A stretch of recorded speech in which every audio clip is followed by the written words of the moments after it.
సంగమని కుమారస్వామియు తండ్రిని మేలుకొనడి. అంత ఆ కుమారును చూచి చిరునవ్వుతో, మీలో ఎవరు ములోకములంది పుణ్యనదులలో స్నానమా ముందుగా నా ఎద్దకు వచ్చెదరో వారికి ఆధిపత్యమును సంగదనం అని మహేశ్వరుడు పలక, పల్లయ్యని సమ్మతించి కుమారస్వామి నేరుగా నెమరివాహనమెక్కి వాయువేగముతో కీర్తించను. అంతట గజానుడు భిన్నుడై తండ్రిని సమీపించి ప్రణమిల్లి, అయ్యా, నా అసమర్థతను తా మెరంగియు నిట్ల ఆనతింపదయ్యదగునే. నీ పాదసేవకుడును నా యందు కటాక్షముంచి తగు ఉపాయము తెలపమని రక్షింపమని ప్రార్థింప మహేశ్వరుడు అంటే ఏంటంటే, గంగాది సర్వ తీర్థేశో స్నాతో భవతి పుత్రక కుమార, ఒక్కసారి నారాయణ మంత్రము జపించినంత మాత్రమున 300 కల్పములలో పుణ్యనదులలో స్నానమునొచ్చి వాడగుదమని సక్రమముగా నారాయణ మంత్రము కంగన్యాస కరన్యాస సహితంగా ఉపదేశించను. గజానుడు సత్యంబు అత్యంత భక్తితో ఆ మంత్రమును జపించుచు కైలాసమందును తల్లిదండ్రుల చుట్టూ ప్రదక్షిణము చేయుచు అట్టనే ఉండెను. ఆ మంత్ర ప్రభావము చేత అంతకు పూర్వం గంగానదికి స్నానమాడి వేగిన కుమారస్వామికి గజానుడు ఆ నదిలో స్నానమాడి తనకెదురుగా వచ్చుతున్నట్లు కనిపింప, అతడు 3,50,00,000 నదులలో కూడా ఇటులనే చూచి ఆశ్చర్యపడుచు కైలాసమునకెంతేగి తన తండ్రి సమీపమున గజానుని గాంచి నమస్కరించి, అన్నయ్య, తమ బలము తెలియక ఇట్లాంటిని, తమ మహిమకు తెలియక ఇట్లాంటిని క్షమింపుడు. ఈ ఆధిపత్యము అన్నగారికే యుసంగమని తండ్రిని ప్రాధాయపడెను. అంతటా పరమేశ్వరుడు భాద్రపద శుద్ధ చతుర్థి నాడు గజానునికి విఘ్నాధిపత్యమును ఒసంగెను. ఆనాడు సర్వదేవ దేశస్థులు కూడా విఘ్నేశ్వరుడు తమ విభవముల కొలది కుడుములు అపూపములు మునగు పిండి వలతులతో టెంకాయ, పాలు, తేనె, అరటిపండ్లు, పాలు, పానకము, వడపప్పు మొదలగు సమర్పించి పూజింపిన విఘ్నేశ్వరుడు సంతుష్టుడై కుడుములు మునగునవి భుజించయు కొన్నిటిని వాహనము కొసంగెను. కొన్ని చేత ధరింపియు మందగమనమున సూర్యాస్తమని వేళకు కైలాసమునికి ఎగెను. తల్లిదండ్రులను ప్రణామంబు చేయబోవా ఉదయం భూమి కానెంచో చేతులు భూమి కందకయ్యను. బలవంతముగా చేతులు ఆనింప చరణంబులు ఆకాశములు చూచెను. ఇట్లు దండ ప్రణామములు చేవా కడు శ్రమ పొందుచుండ శివును చూచి శివుని శిరస్సు ఎందున్న చంద్రుడు చూచి వికటమునగా నవ్వెను. అంత రాజదృష్టి సోకిన రాజు కూడా నుగ్గగున సామెత నిజమగునట్లు విఘ్నేశ్వరుని గర్భము పగిలి అందున్న కుడుములు అపూపములు ఆ ప్రదేశమెల్లడా దొల్లెను. అంతటా అతను ముచ్చుండయ్యను. అంతటా పార్వతి శోకించుతూ చంద్రుడు చూచి, ఓరి పాపాత్ముడా, నీ దృష్టి తగిలి నా కుమారుడు మరణించినగాన నిన్ను చూచిన వారు పాపాత్ములై నీలాపనిందుల ఉందురుగా కాని శపించను. చెప్తగల ప్రారంభ రతిపత్రులు నీలాపనిందుల కలుగుట. ఆ సమయమున సప్తమహర్షులు యజ్ఞము చేయుచు తమ భార్యలతో అగ్నిప్రదక్షిణ చేయుచున్నది. అగ్నిదేవుని ఋషిపత్రులను మోహించి శాపోభయమున అసక్తుడై క్షీణింపుతుండగా, అయ్యా, అగ్ని భార్యకు స్వాహాదేవి గ్రహించి అరుంధతి రూపంలో తక్కిన ఋషిపత్నుల రూపంలో తానే దాల్చి పతికి ప్రేమ చేసెను. ఋషుల దానిని గాంచి అగ్నిదేవునితో రెండవారు తమ భార్యలేనని శంకించి ఋషులు తమ భార్యను విడనాడని. పార్వతీ శాపానంతరము ఋషిపత్నులకు చంద్రుని చూచట వల్లనే వీరికి అనిలాపందలు కలిగినది తెలుసుకుని దేవతలను మునులు ఋషిపత్రులు ఆపద ఆ పరమేశ్వరికి తెల్ప అతడు సర్వజ్ఞులకు చే అగ్నిహోత్రుని భార్యయు ఋషిపత్ను రూపము దాల్చి వచ్చుటను తెలిపి సమస్త ఋషులను సమాధానపరిచి వారితో కూడా బ్రహ్మ కైలాసమును కేటించిన ఉమామేశ్వరుని సేవించి మృత్యుంజయ ఉన్న విఘ్నేశ్వరుని బ్రతికించి మందసమెగుర్చెను. అంతట దేవాదులు, ఓ దేవి పార్వతి, నీ వసంగిన శాపము లోకములకెల్లా కీడు వాటిల్లుచున్నది గాన దాన్ని ఉపసంహరించమని ప్రార్థింపగా పార్వతీ సంతుష్టురాంగతయై కుమారుని చేరదీసి, ఏ దినమునైతే విఘ్నేశ్వరుని చూచి చంద్రుడు నవ్వెనో ఆ ఒక్క దినము మాత్రము చంద్రుని చూడకరాదనది శాప విమోచనము తెలిపినది.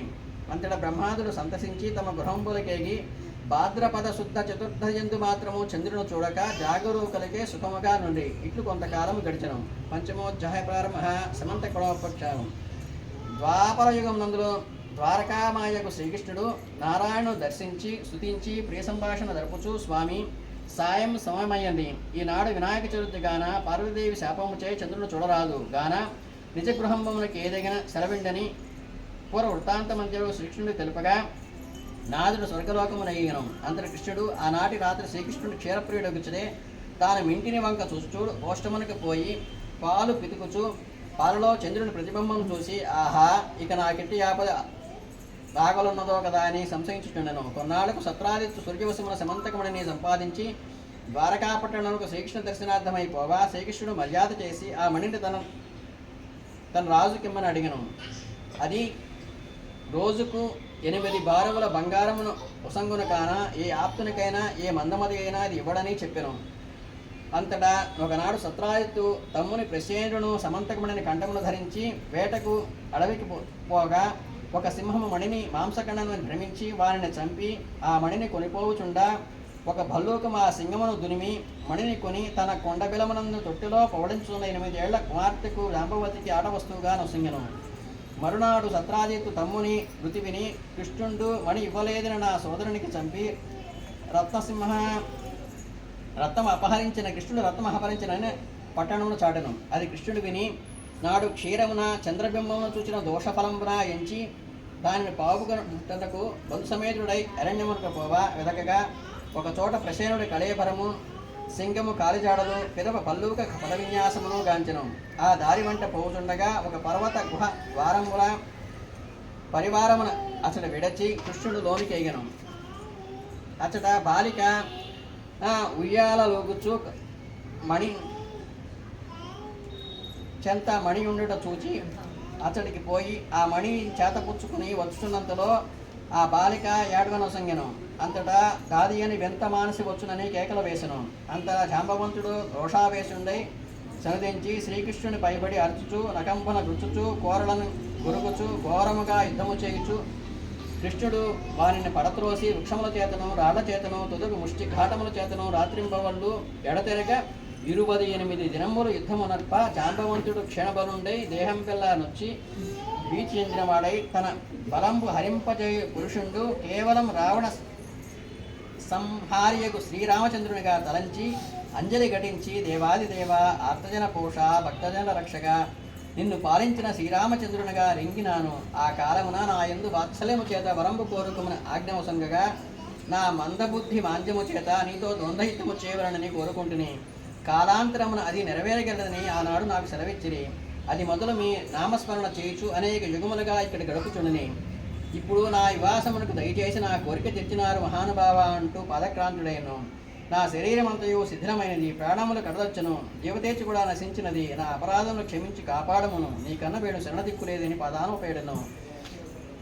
అంతటా దయాసముద్రులకు శ్రీకృష్ణుడు శరీరమంతయు తన హస్తకముతో ప్రేమగా నిమరగా భల్లూకేశ్వర శమంతకుడిని అపహరించినట్లుగా నాపై ఆరోపించిన అపనిందన బాపుకొనుడికి ఇతడికి విచ్చేతిని మణినొసంగిదన నేను ఎగిదను అని చెప్పాను. జాంబవంతుడు శ్రీకృష్ణునికి మణిసహితముగా తన కుమార్తెయగు జాంబవతిని కానుకగా నొసంగెను.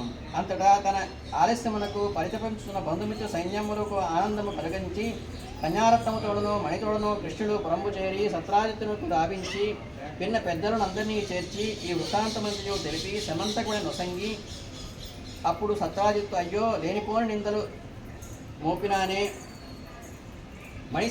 అంచు విచారించి మణిసహితముగా తన కూతురకు సత్యభామను భార్యగా సమర్పించి నన్ను క్షమించమని వేడుకొన్నాడు. శ్రీకృష్ణుడు సత్యభామను కూడా గైకొని మణి వరదనయు వసంగి ఇచ్చివేశను.